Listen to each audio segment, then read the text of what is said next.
कहानी को अंत तक सुनना बहुत मजा आने वाला है। बहुत समय पहले एक विशाल और शक्तिशाली राज्य था जिसका नाम काम राज्य था। यह राज्य अपनी समृद्धि और भव्यता के लिए प्रसिद्ध था। सोने से जड़े महल, हरे भरे जंगल और अपार सुख संपत्ति ने इसे किसी परी कथा जैसा बना दिया था। लेकिन इस राज्य की सबसे बड़ी शोभा थी उसकी रानी समृद्धि। उसकी सुंदरता की तुलना स्वर्ग की अप्सराओं से की जाती थी। उसकी चमकती आंखें, सुनहरे बाल और रेशमी त्वचा हर किसी का मन मोह लेती थी। लेकिन रानी की असली ताकत उसकी बुद्धिमत्ता और राजनीतिक समझ थी।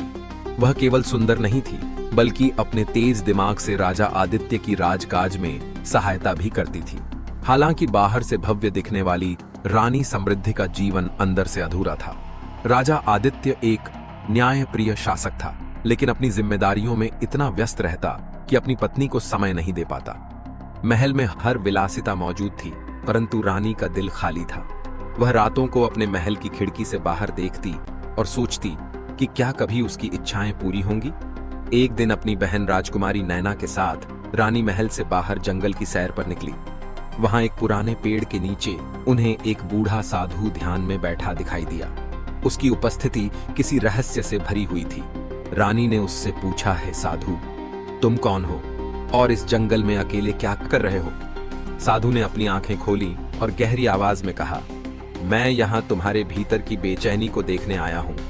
तुम्हारी आंखें जो कहती हैं वह तुम्हारा दिल नहीं समझ पाता। रानी अचंभित रह गई। तुम मेरे बारे में इतना सब कैसे जानते हो? उसने संदेह भरे स्वर में पूछा। साधु मुस्कुराया और अपनी झोली से एक चमकीला चिराग निकाला। वह चिराग पुराना लग रहा था, लेकिन उसमें अजीब सी चमक। यह कोई साधारण चिराग नहीं है, साधु ने कहा। यह तुम्हारी हर इच्छा पूरी कर सकता है, लेकिन याद रखना, हर इच्छा की एक कीमत होती है। जितनी ज्यादा इच्छाएं उतनी ही बड़ी कीमत। रानी ने जिज्ञासा से पूछा, क्या कीमत है? साधु ने गंभीर स्वर में उत्तर दिया, तुम्हारी आत्मा का एक हिस्सा। हर बार जब तुम एक इच्छा मांगोगी, तुम्हारी आत्मा का एक अंश कम होता जाएगा। रानी कुछ देर तक सोचती रही, लेकिन उसकी इच्छाओं की गहराई इतनी अधिक थी कि उसने चेतावनी को अनदेखा कर दिया। उसने चिराग ले लिया और कहा, मैं तैयार हूं। रात में जब पूरा महल सो रहा था, रानी ने चिराग को हल्के हाथों से रगड़ा। अचानक कमरे में काले धुएं का गुबार उठा और एक विशाल जिन्न प्रकट हुआ। उसकी लाल आंखें चमक रही थीं और उसकी भारी आवाज कमरे में गूंज उठी। हे रानी समृद्धि, मैं तुम्हारा सेवक हूं। कहो, तुम्हारी क्या इच्छा है? रानी कुछ देर तक भयभीत रही, लेकिन फिर उसकी आंखों में एक लालसा चमक उठी। मुझे खुशी चाहिए, मुझे वो सब दो जो मैं चाहती हूं। जिन्न ने हाथ उठाया और अचानक महल के अंदर सुनहरी रोशनी फैल गई। रानी के अंदर एक अद्भुत आनंद की लहर दौड़ गई। लेकिन अगली सुबह जब वह जागी तो उसे अपने भीतर कुछ खालीपन महसूस हुआ, जैसे उसकी आत्मा का कोई हिस्सा गायब हो गया हो।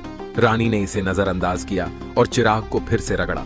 हर बार जब जिन्न प्रकट होता, वह उससे और इच्छाएं मांगती। असीम धन, विलासिता और न समाप्त होने वाली सुंदरता। महल का हर कोना अब सोने और हीरों से भर गया था। परंतु धीरे धीरे महल में अजीब घटनाएं होने लगीं। नौकरों को रात में अजीब आवाजें सुनाई देने लगीं। गलियारों में रहस्यमय परछाइयां दिखने लगीं। राजा आदित्य ने भी रानी में बदलाव महसूस किया। वह अब महल में सबसे कट गई थी। उसकी आंखों की चमक खोने लगी थी। एक रात जब रानी ने फिर से चिराग को रगड़ा, जिन्न की आवाज इस बार गंभीर थी। हे रानी, तुम्हारी आत्मा का बहुत बड़ा हिस्सा खो चुका है। अगर तुम और मांगती रही तो कुछ भी नहीं बचेगा। रानी ने उसकी चेतावनी को अनसुना कर दिया। मुझे अमर बनाओ, मैं हमेशा के लिए जवान और शक्तिशाली रहना चाहती हूँ। जिन्न ने गहरी सांस ली और कहा, यह आखिरी इच्छा तुम्हारी पूरी आत्मा को समाप्त कर देगी। तुम अमर तो हो जाओगी, लेकिन आत्मा के बिना केवल एक खाली शरीर बनकर रह जाओगी। क्या तुम इसके लिए तैयार हो? रानी की लालसा इतनी प्रबल थी कि उसने बिना सोचे जवाब दिया, हाँ मैं तैयार हूँ। जिन्न ने अपनी शक्तियां प्रकट की। कमरे में अंधेरा छा गया और रानी को लगा जैसे उसके अंदर से कुछ खींचा जा रहा है। जब अंधेरा छौंटा तो वह पहले से भी अधिक सुंदर लग रही थी, लेकिन उसकी आत्मा पूरी तरह खत्म हो चुकी थी। रानी अब अमर थी, लेकिन उसे अब किसी भी चीज में आनंद नहीं आता था। महल भव्य तो था, परंतु सुनसान लगने लगा। नौकर चाकर डर कर भाग गए। राजा आदित्य भी उससे दूर रहने लगा। रानी अब रातों में महल के गलियारों में अकेली भटकती रहती। उसे महसूस हुआ कि उसकी इच्छाओं ने उसे अंदर से पूरी तरह खाली कर दिया था। कहते हैं, आज भी कामराज्य में उस शापित महल के खंडहर खड़े हैं।